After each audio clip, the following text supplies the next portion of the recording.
നമസ്കാരം, കലാകൗമുദി ഓൺലൈനിലേക്ക് സ്വാഗതം. കേരളത്തിലെ BJP ഇപ്പോൾ പിടിവിട്ട അവസ്ഥയിലാണ്.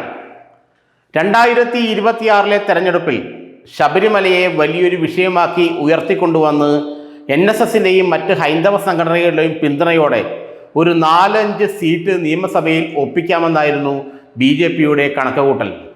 എന്നാൽ NSS general secretary Sukumaran Nair ആ പ്രതീക്ഷയെല്ലാം തെറ്റിച്ചു. ഇപ്പോൾ ഇനി എങ്ങനെ ശബരിമല വിഷയം ഉയർത്തുമെന്ന സംശയത്തിലാണ് BJP നിൽക്കുന്നത്. കാരണം CPM-ഉം പിണറായി വിജയനും കൃത്യമായ ഒരു ഹൈന്ദവ ചായ്വ് ഇപ്പോൾ കാണിച്ചു തുടങ്ങിയിട്ടുണ്ട്. അത് BJPയുടെ അടിവേർ അറക്കുമെന്നാണ് ആ പാർട്ടി വിശ്വസിക്കുന്നത്. ഹിന്ദു വിരുദ്ധ സർക്കാർ എന്ന നിരന്തരമായ ആക്ഷേപവും ആരോപണവും ചൊരിഞ്ഞുകൊണ്ട് പിണറായിയെ നേരിടാം എന്നായിരുന്നു BJPയുടെ കണക്കുകൂട്ടൽ. അതിനായുള്ള സർവ്വസന്നാഹങ്ങളും അവർ ഒരുക്കിയിരുന്നു. 2026 തെരഞ്ഞെടുപ്പിൽ CPM-ന്റെ പിന്തുണ എന്നത് മുസ്ലിം തീവ്രവാദ സംഘടനകളുടെയും മറ്റ് ഇവാഞ്ചലിസ്റ്റുകളുടെയും പിന്തുണയാണെന്നും ഹൈന്ദവർക്ക് യാതൊരു സ്വാധീനവുമില്ലാത്ത സർക്കാരാണ് ഇതെന്നുമുള്ള വലിയൊരു പ്രചരണം അഴിച്ചുവിടാനുള്ള നീക്കം BJP സ്വരുക്കൂട്ടിയിരുന്നു.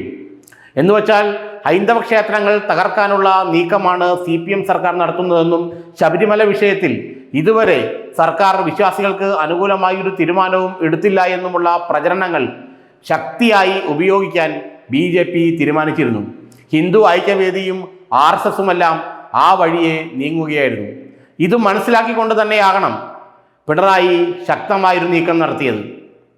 അയ്യപ്പ സംഗമമല്ല, മറിച്ച് NSSന്റെ പിന്തുണ നേടിയെടുക്കാൻ കഴിഞ്ഞതാണ് BJPയുടെ പ്രതീക്ഷകൾക്ക് മങ്ങലേൽപ്പിച്ചത്. അത്തരത്തിലൊരു നീക്കം അവർ സ്വപ്നേബി പ്രതീക്ഷിച്ചിരുന്നില്ല. പ്രത്യേകിച്ച് BJP ജയിക്കുമെന്ന് വിശ്വസിക്കപ്പെടുന്ന സീറ്റുകളിൽ ഏതാണ്ട് 4-5 സീറ്റുകളിൽ നായർ സമുദായത്തിന് വലിയ തോതിലുള്ള വോട്ടുകളുണ്ട്. അതുപോലെ കായംകുളം പോലുള്ള മണ്ഡലങ്ങളിൽ ഈഴവ സമുദായത്തിനും വലിയ സ്വാധീനമുണ്ട്. അങ്ങനെ നായർ ഈഴവ സമുദായത്തിന് വലിയ സ്വാധീനമുള്ള 4-5 മണ്ഡലങ്ങളിലാണ് BJP തങ്ങളുടെ പ്രതീക്ഷകളെല്ലാം വച്ചു പുലർത്തിയിരുന്നത്. എന്നാൽ അതിൻ്റെ മേൽ വെള്ളം കോരി ഒഴിക്കുന്ന അവസ്ഥയാണ് ഇപ്പോൾ ഉണ്ടായത്.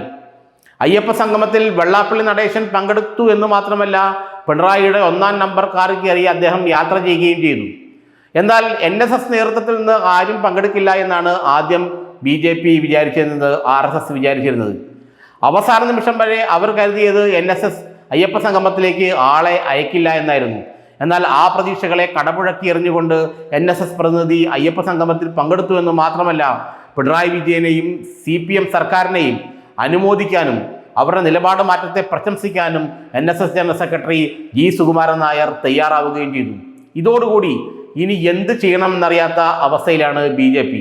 തങ്ങളുടെ രാഷ്ട്രീയ തന്ത്രങ്ങളെല്ലാം തിരിച്ചടിക്കുന്നു എന്ന് അവർക്ക് മനസ്സിലായി തുടങ്ങി. അങ്ങനെയാണ് വീണ്ടും വെള്ളാപ്പള്ളി നടേശനെ തിരിച്ചു കൊണ്ടുവരാൻ വേണ്ടി V. മുരളീധരൻ വെള്ളാപ്പള്ളിയുടെ വീട്ടിലെത്തി കഴിഞ്ഞ ദിവസം അദ്ദേഹത്തെ സന്ദർശിച്ചത്.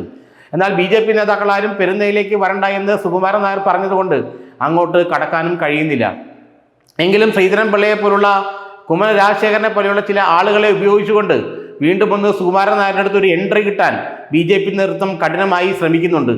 ഏതായാലും തങ്ങൾ ഉദ്ദേശിച്ച പോലെ കാര്യങ്ങൾ മുന്നോട്ട് നീങ്ങുന്നില്ല എന്ന് BJP നേതൃത്വത്തിന് മനസ്സിലായി. ഇവർ അത് അഖിലേന്ത്യാ നേതൃത്വത്തെ അറിയിക്കുകയും ചെയ്തിട്ടുണ്ട്. കടിച്ചതുമില്ല പിടിച്ചതുമില്ല എന്നുള്ള അവസ്ഥയിലാണ് ഇപ്പോൾ കേരളത്തിലെ BJP നേതൃത്വം.